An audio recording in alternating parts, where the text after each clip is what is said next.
L'olleta, bueno, pues ha ficat a coure el coll de cordero, la vedella, i ha ficat costella de cerdo. I li ha ficat una fulleta de llaurer, un cap d'all, i ara l'ha treta, que la carn estava ja cuita, i l'ha trossejat tota, li ha llevat els ossos, però això ja és per comoditat, si tu vols. Li ha ficat la xoqueta, ara li vaig a ficar cardos, fresols, al mateix temps que fique la carn, fique també els fresols perquè se coguen al mateix temps. O sigui que és un plat que és supereconòmic, perquè a lo millor per 10 o 12 euros pots donar a menjar a 10 persones. Mira, jo l'he deixat més o menys 2 horetes, però a foc molt lento.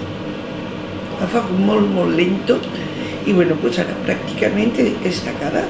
Vaig a fer un sofregidet de ceba picaeta, ben picaeta.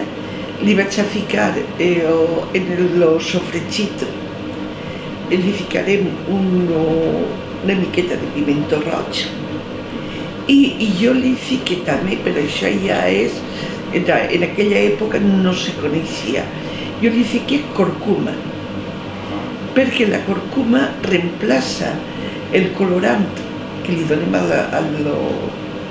el colorant que fiquem en l'arròs és un colorant sintètic i no m'agrada. Entonces, bueno, pues per un plat d'ordinari, pues ficar safrà d'Ebre t'és molt car. Entonces, jo la corcuma la utilitzo molt perquè, primerament, li dona un color no groc, sinó este color dorat. I en acabant de moltes propietats antioxidants.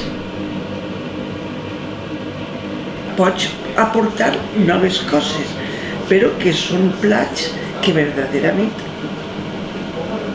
menges molt bé, que la cuina mediterrània té molta acceptació en tot el món.